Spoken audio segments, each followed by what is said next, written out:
Welcome to Let's Learn Economic Evaluation, brought to you by the Centre for Health Economics at the University of York.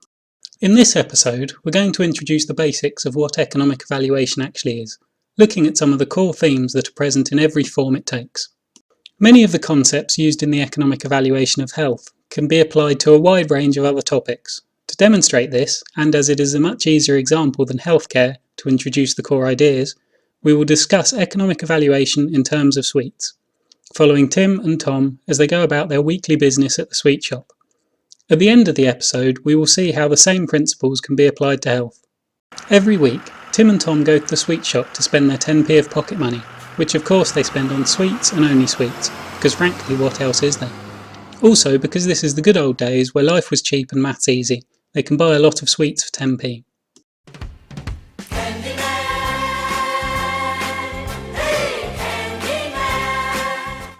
The sweet shop they always go to only sells 4 types of sweets: boiled sweets, ice creams, chocolates and lollipops. The boys' usual practice is to each buy one of each except the lollipops, which they buy 2, spending all of their 10p.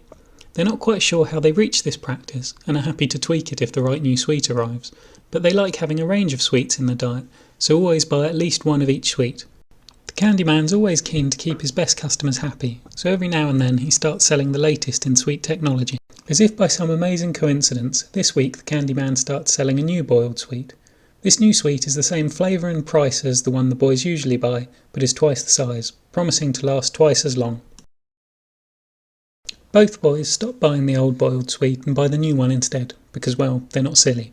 With their business complete, still buying the same amount of each sweet as usual, but the new larger boiled sweet instead of the old one, the boys head home. That week they are a little happier than they were last week. As it always does, the week passes in the blink of an eye, the sweets lasting barely long enough for the boys to make it home. Next week we find the boys back at the sweet shop with their 10p, planning on buying the same as they did last week.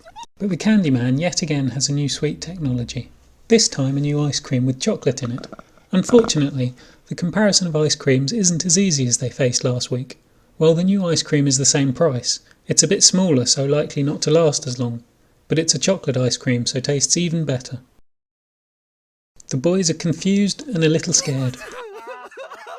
They decide the only thing for it is to conduct rigorous scientific investigation, which, after a tense contract negotiation, the Candyman agrees to fund, as the boys refuse to buy the new ice cream until the analysis is completed. Besides, the Candyman inherited a secret laboratory when he took over the shop, which he's been looking for an excuse to use. The boys realise that if they're going to compare the two ice creams, they need to decide what is important in their enjoyment of sweets. They decide they have 2 very important criteria: how long it takes to enjoy the sweet and its flavour. These 2 things are all that impact their enjoyment, so if everything can be scored and compared, they can make the decisions really easily every time there is a new sweet being sold. They decide duration of enjoyment is best measured in minutes, and flavour can be ranked between 0 and 1, with 0 being not worth bothering with, and 1 being the best imaginable. Tim did bring up the terrible sweet they ate a few weeks ago that would have definitely scored less than 0 for taste, but they decide not to include this as it's unseemly to talk about a sweet you'd rather not eat, no matter how long it lasted. Armed with these criteria, they set about testing the 2 ice creams.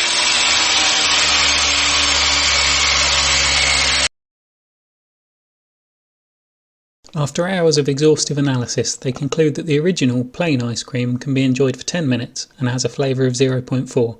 In contrast, the new chocolate-enhanced ice cream takes a little less time to enjoy, 7 minutes, but that it has the holy grail of flavours, the legendary 1. The boys decide to put all of this information on a graph to help them decide.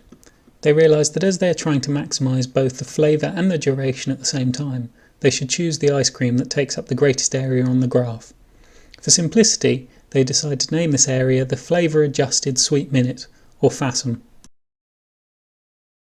They plot the 2 ice creams on the graph, showing that the original can be enjoyed for 10 minutes at a flavour of 0.4, while the new one can be enjoyed for 7 minutes at a flavour of 1. A quick bit of maths tells them that the old ice cream would get them 4 FASMs and the new one 7 FASMs. So, after the testing, they decide to buy the new ice cream instead of the old one, and get the same other sweets that they did last week.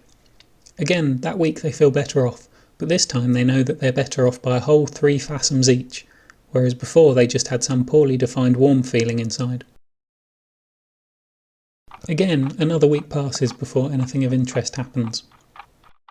So, the next week the boys go back to the shop, armed with their knowledge of fathoms, feeling they can handle any new sweet technology the Candyman may have waiting for them. How wrong they are. Yet again the Candyman has a new sweet, a new chocolate with a layer of caramel. The boys head straight for the laboratory to test the new chocolate against the old one. The boys set about their business.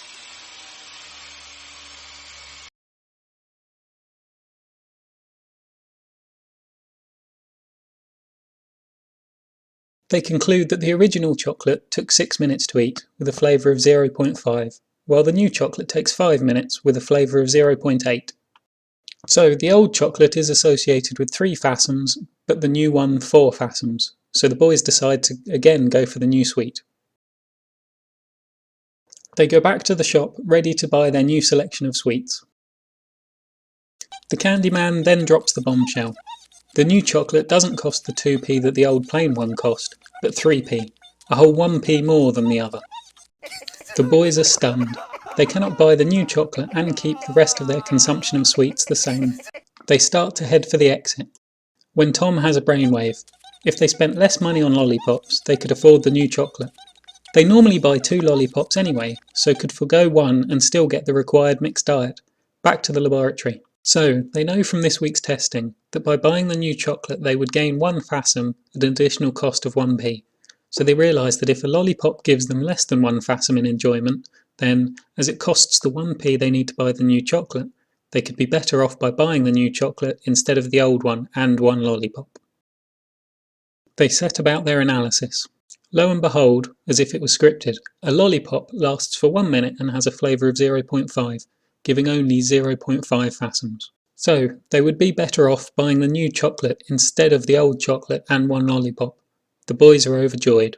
They change their shopping so that they now buy 1 of every sweet, including the new chocolate, and are happier than they have ever been. So, what have we learnt about economic evaluation in this episode? A bit of jargon now, I'm afraid. Firstly, budget restrictions. We're all affected by budget restrictions in our day-to-day lives. But it is often easy to forget that these also apply not only to individuals, but almost every other area where a decision to buy or not buy something is considered. For example, local councils or the NHS.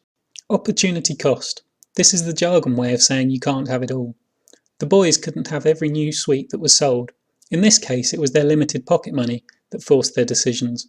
But opportunity cost can also be caused by a lack of time or anything else that has a limited supply. The opportunity cost is essentially the value of the thing you can't have. Finally, fathoms. I admit the boys made up fathoms, but similar concepts are used in health that, rather than considering flavour and duration of enjoyment of sweets, consider the quality of life someone experiences and how long they live for, that are called quality adjusted life years, or QALYs. Thank you for watching this episode exploring economic evaluation, brought to you by the Centre for Health Economics at the University of York.